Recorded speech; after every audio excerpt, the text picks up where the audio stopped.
Olá, bom dia! Hoje é quarta-feira, dia 17 de fevereiro. Você vai ver nessa edição que quase 5 milhões de doses da vacina contra a Covid chegam ao Brasil na semana que vem.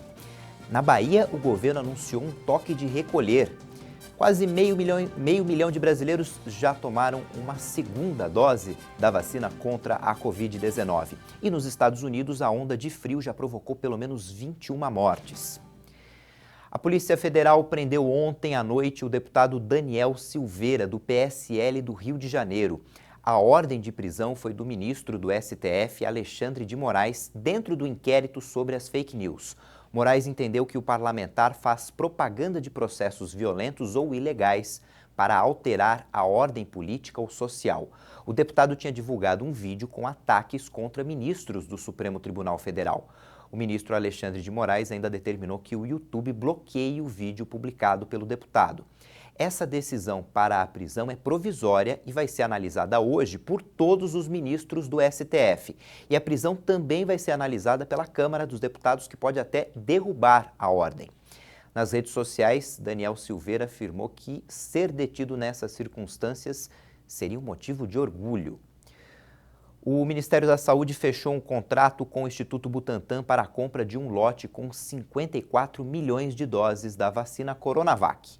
O Ministério da Saúde havia informado em janeiro que a aquisição estava confirmada, mas a assinatura do contrato ainda não tinha sido feita. Agora, as doses se somam às 46 milhões já adquiridas pela pasta junto ao Instituto, totalizando 100 milhões de doses da Coronavac para o governo federal, que devem ser entregues até setembro. O contrato para a inclusão da vacina no plano de imunização já previa a compra de 46 milhões de doses da Coronavac, com entrega até 30 de abril. O Ministério da Saúde, que tinha até maio para sinalizar o interesse pela compra do segundo lote, decidiu adiantar a confirmação. Além da Coronavac, o país deverá receber até dezembro mais 42 milhões e 500 mil doses de vacinas fornecidas pelo consórcio COVAX Facility. O governo federal também divulgou que contratou da Fundação Oswaldo Cruz pouco mais de 220 milhões de doses da vacina de Oxford, que começaram a ser entregues mês passado. O Ministério da Saúde deve assinar ainda contratos de compra com a União Química, que deverá entregar 10 milhões de doses da vacina Sputnik V entre março e maio, e com a Precisa Medicamentos, que pretende entregar nesse mesmo período mais 30 milhões de doses da Covaxin. Enquanto o brasileiro aguarda ansioso pelo momento de receber a vacina contra a Covid-19, tem que manter os cuidados para evitar a contaminação. E a previsão é de que na semana que vem chegue uma nova remessa com 4 milhões e 800 mil doses da Coronavac, produzida pelo Instituto Butantan em parceria com o laboratório Sinovac. A liberação deve acontecer a partir da próxima terça-feira, dia 23. Após serem entregues ao Ministério, as doses devem ser distribuídas aos estados e no Distrito Federal. O Instituto Butantan confirmou que vai enviar ao Ministério da Saúde 600 mil doses por dia na semana que vem. O Brasil ultrapassou a marca de 240 mil mortes pelo coronavírus. A média móvel de óbitos continua acima de 1.000 vítimas diárias. Segundo o Ministério da Saúde, o Brasil registrou mais 1.167 mortes em um único dia. Com isso, o país já soma 240.940 vítimas desde o início da pandemia. Também foram contabilizados mais 55.271 novos diagnósticos da doença em 24 horas. O total passa de 9.921.000 infectados. A curva da média móvel de mortes nos últimos 7 dias teve uma pequena variação, mas o número continua acima de 1.000 desde 21 de janeiro. Está em 1.060 óbitos por dia. Já a média móvel de novos casos ficou em 46.059 confirmações diariamente. E no mapa da evolução da pandemia por estados, podemos verificar que o número de mortes segue subindo em 9 deles: Acre, Bahia, Ceará, Goiás, Minas Gerais, Pará, Paraíba, Rondônia e Roraima. Outras 14 unidades da federação apresentam estabilidade: Alagoas, Amapá, Distrito Federal, Espírito Santo, Maranhão, Mato Grosso do Sul, Pernambuco, Piauí, Rio Grande do Norte, Rio Grande do Sul, Rio de Janeiro, São Paulo e Sergipe. Em queda, dessa vez, aparecem 4 estados: Amazonas, Paraná, Santa Catarina e Tocantins. O governador baiano, Rui Costa, anunciou ontem que o estado terá toque de recolher a partir da próxima sexta-feira por causa do avanço da Covid-19. A decisão ocorreu após uma reunião com prefeitos e técnicos das prefeituras. O toque de recolher será válido por 7 dias, das 10 da noite às 5 da manhã em toda a Bahia, exceto nas regiões de Irecê e Jacobina, que apresentam bons índices. A decisão ocorre por causa da alta taxa de ocupação dos leitos de UTI no estado, que atingiu a marca de 74%. A cidade de Salvador suspendeu a aplicação da primeira dose da vacina contra a Covid. A medida foi necessária porque acabou o estoque destinado a essa primeira dose fornecido pelo Ministério da Saúde. No Rio de Janeiro, a Prefeitura também já havia anunciado que as vacinas estão acabando. Vamos atualizar agora os dados do coronavírus em todo o mundo, de acordo com a Universidade Americana Johns Hopkins. Mais de 109.555.000 casos já foram confirmados desde o início da pandemia, há um ano. E 2.420.000 pessoas não resistiram às complicações causadas pela doença. Os Estados Unidos são o país com mais casos, até o momento quase 28 milhões de casos registrados até agora. A Índia ocupa o segundo lugar, com quase 11 milhões de diagnósticos, seguida do Brasil, com cerca de 10 milhões. A cidade de Serrana, no interior paulista, começa hoje a campanha de vacinação em massa contra a Covid-19.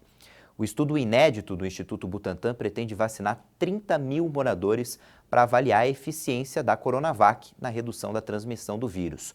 Os pesquisadores também querem identificar o impacto nas internações, nas mortes e no tempo que a cidade vai demorar para alcançar a imunidade de rebanho. Os primeiros voluntários devem receber as doses até domingo. O Brasil já imunizou com a primeira dose da vacina contra a Covid mais de 2,5% da população do país, número que está crescendo a cada dia. Segundo o Ministério da Saúde e as secretarias estaduais, até agora já foram vacinados mais de 5.326.000 brasileiros. E olha, 557 mil pessoas já receberam a segunda dose do imunizante. Depois do intervalo tem a previsão do tempo e a gente fala também dos estragos e das mortes que o frio tem provocado nos Estados Unidos. Voltamos já.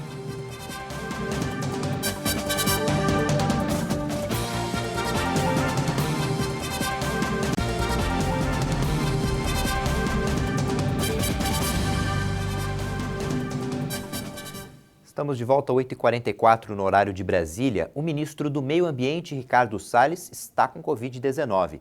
Segundo a assessoria do Ministério, ele ficou com um pouco de febre, mas passa bem. Ricardo Salles é o 15º ministro a ser diagnosticado com a doença. Ele vai ficar isolado, seguindo a orientação da equipe médica do governo. Além dos ministros, o presidente Jair Bolsonaro e o vice-presidente Hamilton Mourão também foram atingidos pelo coronavírus. Vamos falar agora da previsão do tempo. Tem previsão de chuva na maior parte do Brasil hoje. Vamos ver como é que fica o tempo em todo o país. Será marcada por tempo bastante instável em áreas das regiões norte e nordeste do Brasil. A expectativa é de chuva forte, frequente e volumosa em todas as áreas da Bahia, no Maranhão, Piauí, Tocantins, até áreas dos estados do Acre e Rondônia, inclusive nas duas capitais. Nessas áreas, a chuva forte pode causar vários transtornos. O dia também será marcado por tempo abafado e várias pancadas de chuva em grande parte do sertão nordestino e também sobre o estado do Ceará. As pancadas serão rápidas e isoladas no fim do dia em várias capitais da costa leste, inclusive no Recife e em João Pessoa. Dia de tempo firme apenas sobre áreas da região sul e também sobre o extremo norte do Brasil, inclusive em Roraima. Chove entre a tarde e a noite em grande parte das outras áreas brasileiras, inclusive nas 4 capitais do Sudeste e do Centro-Oeste. A temperatura mínima prevista é de 24 graus em Cuiabá e faz 19 graus em Belo Horizonte e Brasília. Máxima de 30 graus em Palmas, faz 30 graus também em Teresina e máxima de 34 graus no Rio de Janeiro. Ontem, uma forte nevasca atingiu Atenas e outras regiões da Grécia. A neve cobriu de branco a Acrópole, sítio arqueológico, importante patrimônio mundial, e cobriu também todo o centro da capital. A neve forçou a interrupção de serviços de transporte e até a vacinação contra a Covid-19, em pleno aumento nos registros de infecções pelo novo coronavírus. Os moradores são mantidos em lockdown na tentativa de frear a disseminação do vírus, com restrições que passaram a vigorar no dia 11 de fevereiro e devem durar 2 semanas. As medidas atingem escolas e o comércio, além de um toque de recolher noturno. Apesar de comum na região de montanhas e no norte do país, a nevasca raramente atinge a capital da Grécia. Em 2019, um episódio parecido aconteceu em Atenas. As temperaturas no norte da Grécia atingiram os 20 graus negativos, enquanto as ilhas gregas foram mais afetadas pelo vento forte, com rajadas que chegaram aos 118 quilômetros por hora. Apesar do clima congelante, a situação deve mudar radicalmente até o final de semana. A expectativa é que as temperaturas cheguem aos 14 graus já nesta quinta-feira. Nos Estados Unidos, pelo menos 21 pessoas morreram em consequência da onda de frio que castiga o país, afeta vários estados. O frio interrompeu o fornecimento de energia elétrica, afetando milhões de pessoas. Grande parte dos Estados Unidos vive uma onda de frio histórica alimentada pelo ar gelado do Ártico. A massa de ar levou várias regiões a registrar temperaturas negativas recordes. Ao menos 50 casas foram danificadas e várias linhas de energia foram derrubadas, o que causou falta de luz. Pelo menos 3 pessoas morreram e 10 ficaram feridas. O Serviço Meteorológico Nacional informou que uma nova tempestade de inverno está se formando na área de Southern Plains, que inclui partes do Texas, Oklahoma e Kansas. O PIB dos 19 países que utilizam o euro caiu 0,6% nos últimos 3 meses do ano passado. Todas as previsões eram de uma queda maior. Segundo a Agência Europeia de Estatísticas, isso significa que em 12 meses a baixa da economia da região foi de 5%. E o emprego cresceu, pouco, mas cresceu. Gustavo Noboa, ex-presidente do Equador, morreu vítima de infarto. O ex-presidente do Equador, Gustavo Noboa, que implantou a dolarização na economia do seu país no ano de 2000, morreu aos 83 anos. Ele estava em um hospital nos Estados Unidos, onde foi operado no dia 9 de fevereiro para tratar um meninoma. Embora a cirurgia tenha sido um sucesso, a situação se complicou e o ex-presidente sofreu um infarto. Gustavo Noboa é conhecido por ter adotado a dolarização como uma saída para uma profunda crise bancária no Equador, em um momento em que a alta dos preços ameaçava se transformar em hiperinflação. A farmacêutica americana Johnson & Johnson pediu autorização para o uso da vacina da empresa na União Europeia. O órgão regulador disse que pode notificar uma opinião em meados de março de 2021 se os dados da empresa sobre a eficácia, segurança e qualidade da vacina forem suficientemente abrangentes e robustos.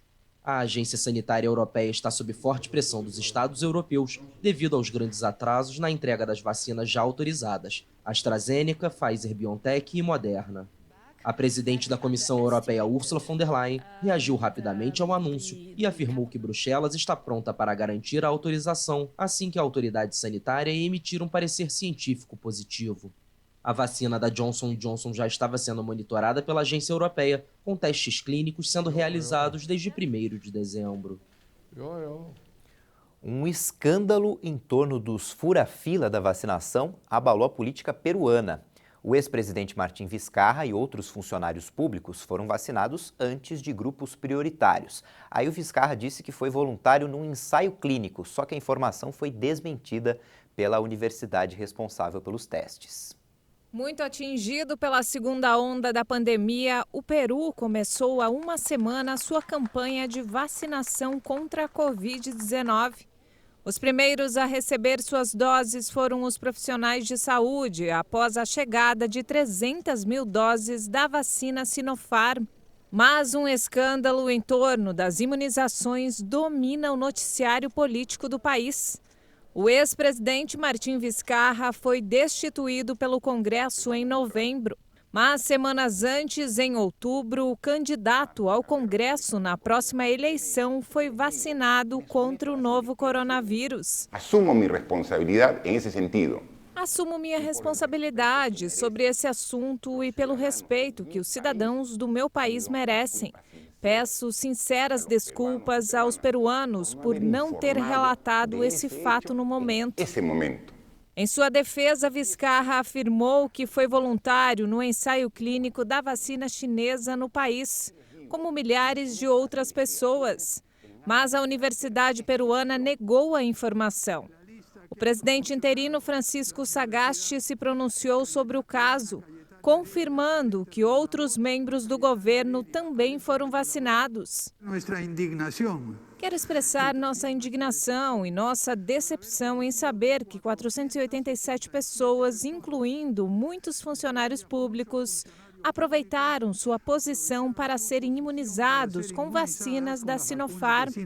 Na lista de vacinados estão as ex-ministras de Relações Exteriores, Elizabeth Astet, e da Saúde, Pilar Mazetti. As duas renunciaram aos cargos após o escândalo vir à tona.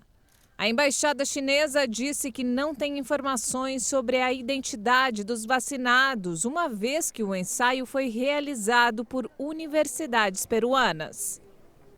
Israel negou a entrada de milhares de vacinas contra a Covid-19 na faixa de Gaza, região palestina de 2 milhões de habitantes, sob o controle do movimento islâmico Hamas. Os palestinos na faixa de Gaza continuaram na terça-feira à espera pela chegada das primeiras vacinas Covid da Cisjordânia. Israel ainda não autorizou a permissão para a remessa a entrar no país. Autoridades de segurança israelenses disseram que o Conselho de Segurança Nacional, ligado ao primeiro-ministro, não tomou uma decisão sobre o pedido feito pela autoridade palestina para enviar 2.000 doses da vacina russa Sputnik para Gaza. A autoridade palestina afirmou ter assinado vários contratos com laboratórios estrangeiros e que 70% da população seria vacinada. O governo americano voltou a pedir ao exército de Mianmar a libertação imediata de todos os líderes civis e políticos e também pediu o restabelecimento do governo democraticamente eleito. A junta militar de Mianmar prometeu a realização de nova eleição e garantiu que entregará o poder para quem vencer. Negou que a derrubada do governo eleito foi um golpe ou que seus líderes foram detidos e acusou os manifestantes de violência e intimidação. A líder, já processada por importação ilegal de walkie-talkies, enfrenta agora uma nova acusação por supostamente violar a lei de gestão de desastres naturais. De acordo com o Ministério da Informação, a ex-chefe do governo civil em Mianmar, Aung San Suu Kyi, está em boa saúde. Relembrando que foi a tomada do poder no dia 1º de fevereiro e a prisão da líder do governo, Aung San Suu Kyi, que levou ao retorno dos manifestantes às ruas. A China rebateu os rumores espalhados nas redes sociais de que teria ajudado a consumar o golpe. Pelo menos 39 pessoas morreram em um acidente rodoviário na Índia. Um ônibus caiu em um canal. Entre os mortos, há 16 mulheres e uma criança. Alguns passageiros se dirigiam a um teste de contratação para obter um emprego na ferrovia da Índia. De acordo com a imprensa local, 7 pessoas, incluindo o motorista, conseguiram sair da água e passam bem. As autoridades interromperam o fluxo de água no canal para facilitar as operações de resgate e permitir que 2 guindastes retirassem o ônibus. A causa do acidente ainda não foi esclarecida, mas a vasta rede de estradas da Índia é mal conservada. Em 2019, mais de 150 mil pessoas morreram em cerca de 500 mil acidentes nas estradas do país. Esta edição fica por aqui, já tem outras informações com a Daniela Parisi às 10 da manhã no horário de Brasília. E aí no YouTube você pode rever nossas reportagens. Tchau, boa tarde.